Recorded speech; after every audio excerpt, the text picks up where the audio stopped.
नमस्कार प्राइम समाचारमा स्वागत छ। म स्वस्तिका श्रेष्ठ। सुरु गरौँ अहिलेसम्मका प्रमुख समाचारबाट।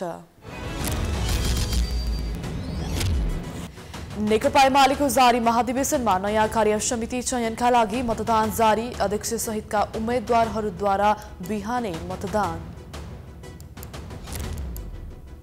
कांग्रेसको जिल्ला अधिवेशनमा देउवा र संस्थापन इतर समूहबीच कडा प्रतिस्पर्धा। राप्रपा पनि नेतृत्वको लागि हानाथाप। नेपालमा कोरोनाको ओमिक्रोन भेरिएन्ट भित्रिन नदिन सरकारको ध्यानकर्षण। अस्पतालमा शय्यादेखि अक्सिजनसम्मको जोहो गर्न सुझाव। अमेरिकी राष्ट्रपति बाइडेनद्वारा ओमिक्रोन कोभिड भेरिएन्टबाट आतंकित नहुन सबैलाई आग्रह। आवश्यक परे नयाँ खोपको विकास गर्ने आश्वासन। र 2021 को उत्कृष्ट खेलाडी बन्दै अर्जेन्टिनी स्ट्राइकर लियोनल मेस्सी बोलन डी'ओर अवार्ड जित्न सफल। म्यान्यूका क्रिस्टियानो रोनाल्डो 6औं स्थानमा।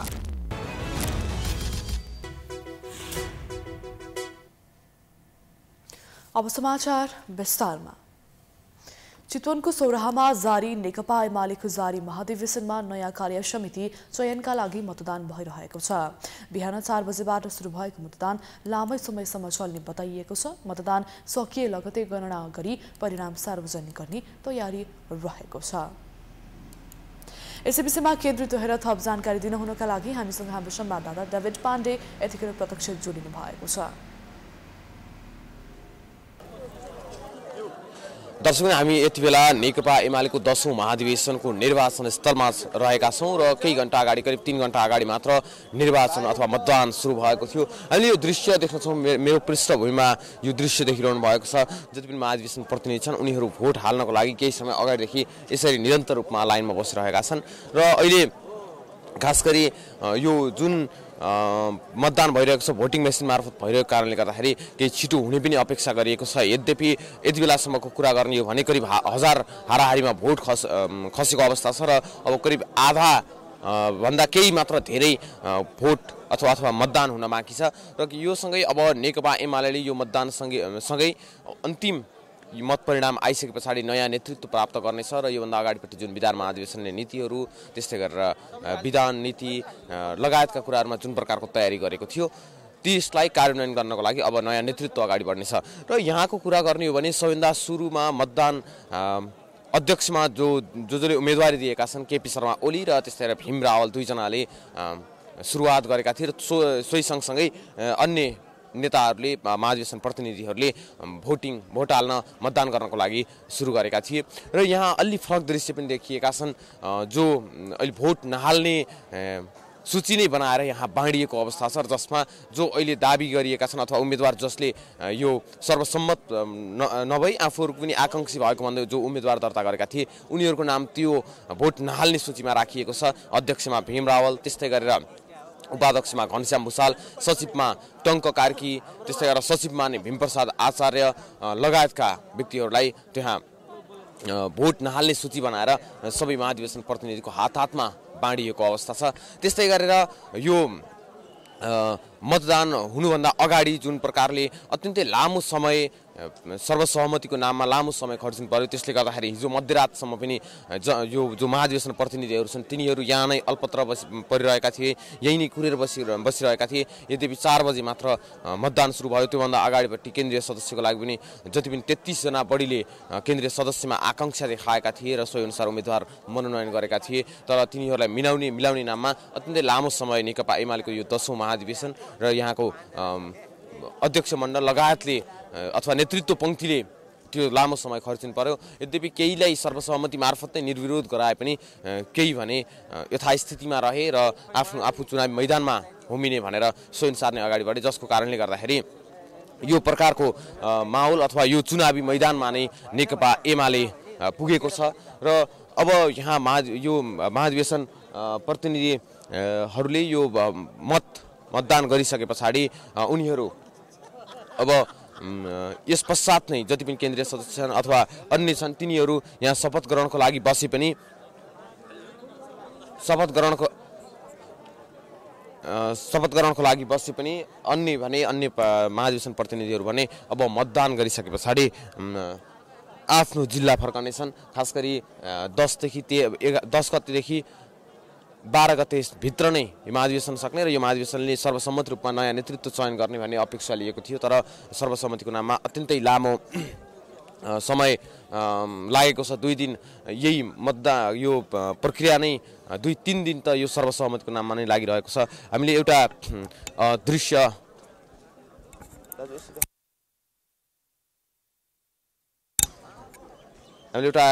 दृश्य देखाउने कोसिस गरेका थियौँ जो यो सूची बाँडिएको थियो यहाँ मतदान स्थलमा भोट नहाल्ने सूची भनेर।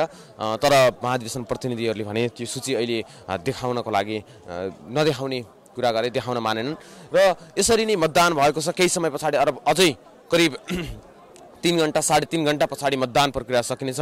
मतदान प्रक्रिया सकिने बित्तिकै तत्काल नै मतगणना सुरु हुनेछ र मतगणनाको लागि करिब 2 घण्टादेखि 3-4 घण्टा लाग्ने भनेर निर्वाचन समितिले, निर्वाचन आयोगले जनाइरहेको अवस्था छ र त्यस पछाडि तत्काल नै हुनेछ। करिब यसको मतलब यो 10औं महाधिवेशनमा नेकपा एमाले करिब 2-3 बजेतिर नयाँ नेतृत्व प्राप्त गर्नेछ।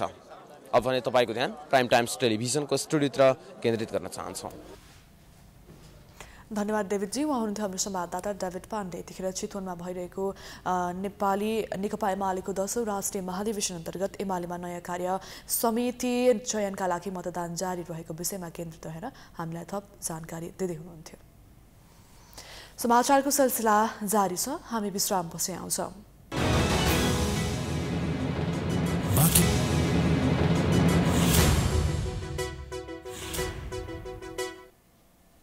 विश्रामपछि स्वागत छ। अब बाँकी समाचार।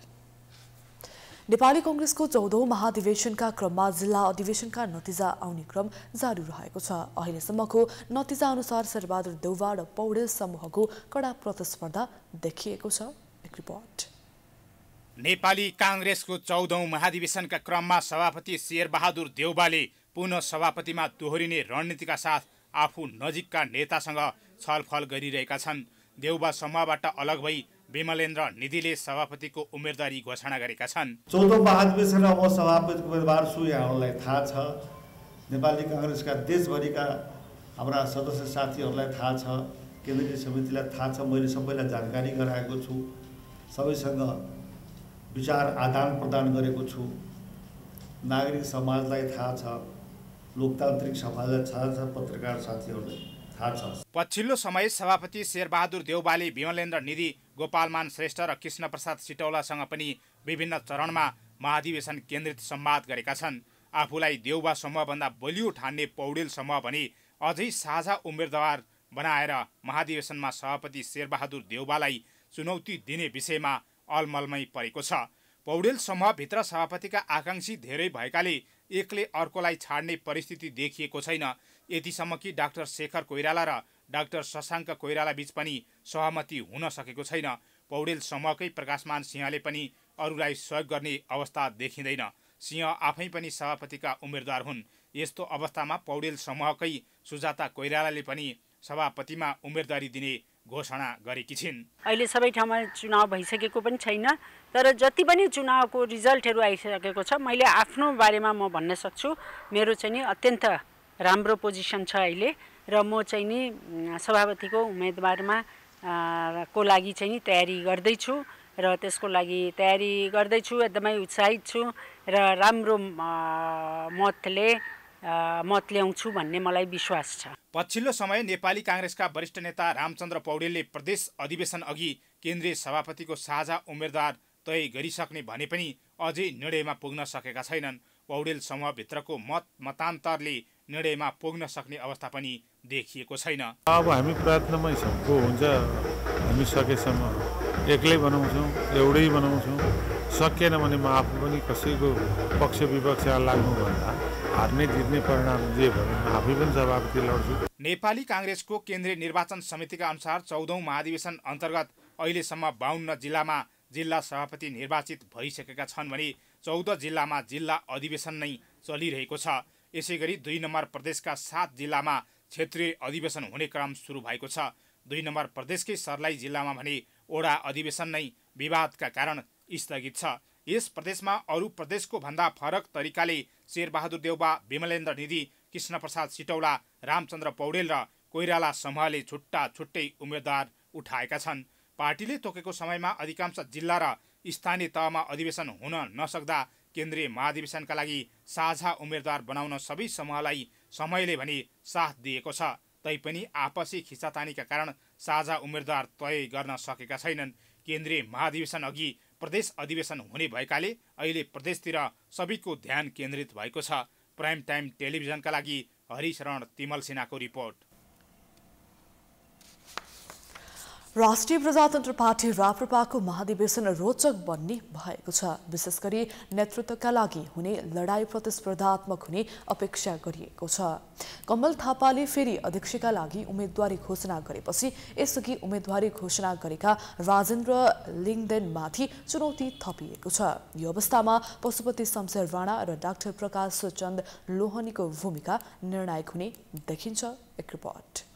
पटक पटक फुट र जुटबाट गुज्रदै आएको राष्ट्रिय प्रजातन्त्र पार्टीले आगामी बुधबारबाट महाधिवेशन सुरु गर्दैछ। यो महाधिवेशनले राप्रपाको नयाँ नेतृत्व चयन गर्ने भएकाले महत्त्वका साथ हेरिएको छ। अहिलेका अध्यक्ष त्रय कमल थापा, पशुपति शमशेर जबरा र डाक्टर प्रकाश चन्द्र लोहनी तीनजना पुनः अध्यक्षको दावेदारको रूपमा हेरिएको छ। तर तीनजना मध्ये थापाले सोमबार औपचारिक रूपमा अध्यक्षमा उम्मेदवारी दिने घोषणा गरेका छन्। सोमबार राष्ट्रिय सभागृहमा आयोजित कार्यक्रममा राष्ट्रिय प्रजातन्त्र पार्टी राप्रपाका अध्यक्ष कमल थापाले एकीकृत नेतृत्व दिएर राप्रपालाई आगामी दिनमा संसदको तेस्रो ठूलो दल बनाउने उद्घोषका साथ अध्यक्षमा उम्मेदवारी घोषणा गरेका छन्। थापाले हिन्दू राष्ट्र र राज संस्थाको मुद्दा जोडतोडका साथ उठाएका छन्। हामी राज संस्था सहितको प्रजातन्त्रको कुरा गर्छौँ, उहाँ धर्मनिरपेक्षता कुरा गर्नुहुन्छ, हामी हिन्दू राष्ट्रको कुरा गर्छौँ। जनताले जनतामा जाऊ, जनताको अभिमतबाट हामीले आफ्ना मान्यता स्थापित गराउन सक्छौँ।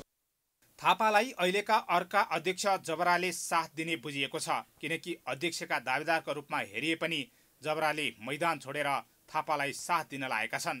आदरणीय पशुपति शमशेर राणाले पार्टी एकताको निमित्त यसपटक आफू उम्मेदवार नहुने घोषणा गर्नुभयो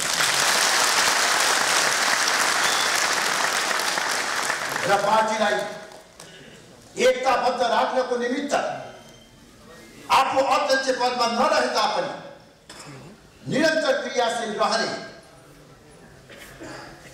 सद्भाव र शुभेच्छा उहाँबाट प्राप्त भएको छ। पूर्व महामन्त्री राजेन्द्र लिङदेनले अध्यक्षमा भिड्ने घोषणा गरिसकेका छन्।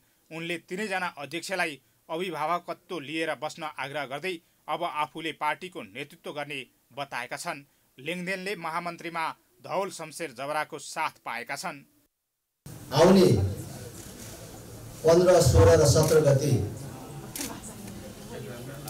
जुन महाधिवेशन हुँदैछ त्यसमा राष्ट्रिय प्रजातन्त्र पार्टीको तर्फबाट नेतृत्व परिवर्तन हुनुपर्छ र अब नयाँ नेतृत्वबाटै राष्ट्रिय प्रजातन्त्र पार्टी अगाडि जानुपर्छ। आफूभन्दा जुनियर र लामो समय एकसाथ रहेका लिङदेनले नेतृत्वमा चुनौती पेश गरेपछि थापा अप्ठ्यारोमा परेका छन्। लिङदेनलाई अहिलेका अर्का अध्यक्ष लोहनीले साथ दिने वचन दिएका छन्, जसले गर्दा थापा झनै सङ्कटमा परेका छन्। त्यसैले थापाले नेता लिङदेन र धौल शमशेरलाई अहिले सहमतिमा आएर 4 वर्षका लागि आफूलाई नेतृत्व दिन आग्रह पनि गरे। अनि फरक ढङ्गबाट हिँड्नु भएका राजेन्द्र लिङदेन र धौल शमशेरलाई पनि म भन्न चाहन्छु, यो एकता महाधिवेशन हो, सहमति गरौँ र सहमतिकै आधारमा हामीले नेतृत्वको छनौट गरौँ। तर लिङदेन र धौल शमशेर पछि हट्ने अवस्थामा देखिन्नन्। सोमबार नै धौल शमशेरले पनि रिपोर्टर्स क्लबमा पत्रकार सम्मेलन गरेर आफूहरू चुनावी मैदानमा जाने स्पष्ट पारेका छन्। हाम्रा अग्रजहरूबाट यो पार्टी अगाडि बढ्न सकेन, यो एजेन्डा अगाडि बढ्न सकेन, जनताले यहाँहरूलाई पछ्याएन भनेर हामीले यो नेतृत्व परिवर्तन गर्न थालेको हो। न्यायालयबाट लिएर सबै ठाउँमा व्यतिथि भएको बेलामा एउटा दरिलो पार्टी, विश्वासिलो नेतृत्व राष्ट्रले खोजिरहेको छ त्यो दरिलो पार्टी र विश्वासिलो नेतृत्व हामीले दिन सक्छौँ भनेर हामी अगाडि बढेको छौँ। 2076 फागुन 26 गते एकीकरण भएर 3 अध्यक्षका साथ अगाडि बढिरहेको राष्ट्रिय प्रजातन्त्र पार्टीको मङ्सिर 15 गते बुधबारदेखि काठमाडौँमा एकता महाधिवेशन हुने तय भएको छ। प्राइम एचडीका लागि क्यामेरा ब्युरोका साथ हरिशरण न्यौपानी, काठमाडौँ। समाचारको सिलसिला अझै जारी छ, हामी विश्रामपछि आउँछौँ।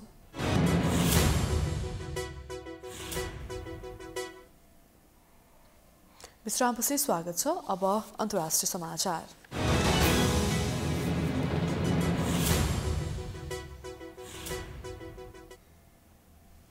अमेरिकी राष्ट्रपति जो बाइडेनले ओमिक्रोन कोभिड भेरिएन्टबाट आतंकित नहुन आग्रह गरेका छन्। उत्तर अमेरिकामा ओमिक्रोन देखिएपछि उनले आतंकको कारण ओमिक्रोन भएको भन्दै यसमा चिन्तित नहुन आग्रह गरेका हुन्। 8 अफ्रिकी देशहरूमा अमेरिकी यात्रा प्रतिबन्ध लागू भएपछि उनले आफ्नो धारणा सार्वजनिक गरेका हुन्। क्यानाडामा समेत 8 जनामा ओमिक्रोनको संक्रमण फेला परेको छ। उनले मानिसहरूलाई बुस्टर डोज लिन र मास्क लगाउन पनि आग्रह गरेका छन्। अहिले अमेरिकामा यात्रा प्रतिबन्ध वा लकडाउन आवश्यक नभएको उनको भनाइ रहेको छ। दक्षिण अफ्रिकामा पहिलो पटक फेला परेको यो भाइरस अमेरिकामा देखा पर्न सक्नेतर्फ भने सचेत हुन उनले सबैको ध्यान आकर्षण गरेका छन्। नयाँ भाइरसका लागि नयाँ खोप आवश्यक परे आकस्मिक योजना बनाउन पनि आफू तयार रहेको उनले बताए। अब खेलकुद समाचार।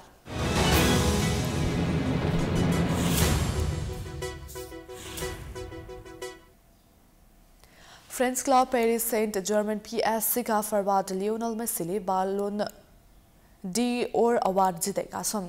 अर्जेन्टिनाका लियोनल मेस्सीले 2021 को उत्कृष्ट खेलाडी बन्दै बालोन डीओर अवार्ड जितेका हुन्। फ्रेन्च फुटबलले एक विशेष समारोहका बीच मेस्सीलाई बालोन डीओर अवार्ड प्रदान गरेको हो। मेस्सीले कीर्तिमानी 7औं पटक बालोन डीओर अवार्ड जितेका हुन्। यसअघि मेस्सीले 2009, 2010, 2011, 2012, 2015 र 2019 मा यस अवार्ड जितेका थिए। मेस्सीले रोबर्ट लेभान्डोस्की र जोगिन्होलाई पछि पार्दै अवार्ड जितेका हुन्। मेस्सी बालोन डीओर जित्ने PSC का पहिलो खेलाडी समेत बनेका छन्। म्यान्चेस्टर युनाइटेडका पोर्चुगिज फरवार्ड रोनाल्डो 6औं स्थानमा रहेका छन् भने मेस्सीले आफ्नो कप्तानीमा अर्जेन्टिनालाई कोपा अमेरिकाको उपाधि दिलाएका थिए। फ्रेन्च फुटबलले खेल पत्रकार राष्ट्रिय टिमका कप्तान र प्रशिक्षकहरूले भोटका आधारमा विजेता घोषणा गरेको हो। महिलातर्फको बालोन डीओर अवार्ड भने बार्सिलोनाकी एलेक्सिया पुटेलासले जितेकी छिन्। यस्तै जर्मन क्लब बायर्न म्युनिकका पुलिस फरवार्ड रोबर्ट लेभान्डोस्कीले स्ट्राइकर अफ द इयर हात पारेका छन्। क्लब अफ द इयरको अवार्ड भने चेल्सीले जितेको छ। हामी समाचारको अन्त्यमा आइपुगेका छौँ। जाँदा जाँदै प्रमुख समाचार पुनः एकपटक। नेकपा एमालेको जारी महाधिवेशनमा नयाँ कार्य समिति चयनका लागि मतदान जारी। अध्यक्ष सहितका उम्मेदवारीद्वारा बिहानै मतदान। कांग्रेसको जिल्ला अधिवेशनमा देउवा र संस्थापनेतर समूहबीच कडा प्रतिस्पर्धा। राप्रपा पनि नेतृत्वको लागि हानाथाप। नेपालमा कोरोनाको ओमिक्रोन भेरिएन्ट भित्रिन नदिन सरकारको ध्यान आकर्षण। अस्पतालमा शय्यादेखि अक्सिजनसम्मको जोहो गर्न सुझाव। अमेरिकी राष्ट्रपति बाइडेनद्वारा ओमिक्रोन कोभिड भेरिएन्टबाट आतंकित नहुन सबैलाई आग्रह। आवश्यक परे नयाँ खोपको विकास गर्ने आश्वासन। र 2021 को उत्कृष्ट खेलाडी बन्दै अर्जेन्टिनी striker Lionel Messi Ballon d'Or award जित्न सफल। मानिएको क्रिस्टियानो रोनाल्डो 6औं स्थानमा। समाचार अहिलेलाई सकियो। हेर्दै गर्नुहोला प्राइम टाइम्स टेलिभिजन। नमस्कार।